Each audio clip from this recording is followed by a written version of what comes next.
Don't try to pre-qual your client. Just send them to the lender. And that's one of the things that I've seen agents do is they go, they come at this and they're like, okay, well, how much money do you guys have down? And what do you got? What do you think your credit scores are at? And it's like, guys, just send them to the lender. Yeah.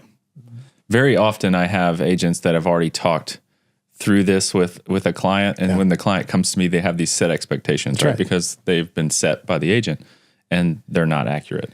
And it's not that they did anything, quote unquote, wrong, but programs change, guidelines change, things change, and you might not be up to date. The best person that will have all the information will be the lender. Get them to the lender as soon as possible. Well, but the other thing is you just have the full picture. I mean, people, it's like you only know, as a real estate agent, you only know what they're telling you, which even if you're a very good, the financials of it and the back and forth and about mortgages, which, most agents don't know as much as they think they do. But the reality of it is like you actually see everything laid out. You're looking at bank statements and tax returns and and so, I mean, how many times have somebody come to you and be like, hey, I make this much money a year. And you're like, nope, not according to your adjusted gross income, your AGI, you make $80,000 less than you told me. Yeah. And honestly, man, this happens so often, especially with self-employed people.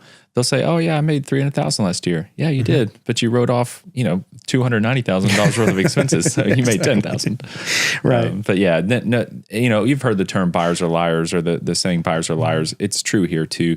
And it's not that they're quote unquote lying. They don't know how we evaluate income. And so it's not accurate. Or they looked at Credit Karma and it says they got an 800 credit score. Well, they got a 740, things like that. Well, the other thing is, as I find with a great lender, right, when I'm getting people to you, first of all, it takes the burden off of me to try to figure those things out, working with not having the full picture. But also there are like little things that you can kind of twist and turn and help them decide the best product and help them decide how much money to put down and help them decide like what are all of the options here. And that's the other thing is you have a broader sense of, hey, what's the best scenario for them based on the information that I'm seeing? Yeah, and that leads me to a kind of a little bit of a story about a recent client. So they had a target monthly payment of $2,000. Okay, I don't want to spend more than $2,000. Yeah. Well, they had about $1,500 a month worth of credit card debt. And if you know credit card debt, the interest rate on credit card debt is about 25 or 26%. Right. $1,000 of it. But the total balance was only around $25,000. So, and they had $100,000 they were putting down on this house. Okay, guys, take $21,000 out of that, pay off the credit card debt, eliminate $1,500 a month worth of credit card payments that are at 25 or 26%, and get your house mortgage just maybe a little bit higher, but it's only at 7% or 6%. That's a perfect example. That's crazy to me that they were just like, just pay it off. Yeah.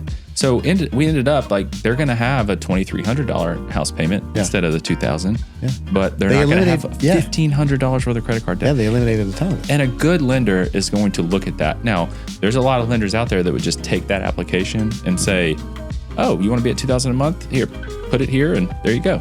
And they're off and running, but that's not a good holistic financial decision.